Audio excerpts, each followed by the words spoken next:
Hi guys, ఇప్పుడు అరకు అంటే మనందరికీ తెలిసింది ఏంటంటే టూరిజం అనుకుంటారు. అరకులో ఉండే పీపుల్, అరకు ట్రైబల్ పీపుల్ వాళ్ళు ఉంటారు. వాళ్ళ వే ఆఫ్ లివింగ్ ఏంటి అనేది మనం ఇప్పుడు చూద్దాం ఒకసారి. ఈ విలేజ్ పేరు బుర్రా నిమ్మిమామిడి కదమ్మా? బుర్రా నిమ్మిమామిడి.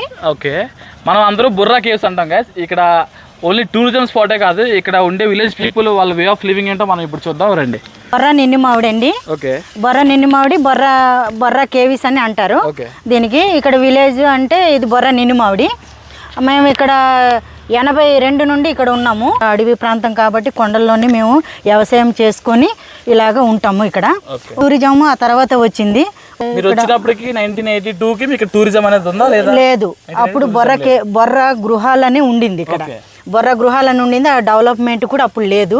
ఇక్కడ కొండ ప్రాంతం కాబట్టి అందరం మనం ఏజెన్సీ వాళ్ళు కాబట్టి ఇక్కడ తెలుగు కొద్దిగా వస్తుంది. ఒడియా తోటి మాట్లాడతాము. కొండలోని పారలు తీసి గుణపలు తీసి తవ్వుకొని వ్యవసాయం పండించడం. సామలు, సోళ్ళు, మరి ఇవి ధాన్యాలు కూడా, మెట్టు ధాన్యాలు ఇవన్నీ పండిస్తారు. హాస్పిటల్ ఇవి అయితే అనంతగిరిలో ఉంటుంది. ఇల్లు చూపెడతారు ఒకసారి.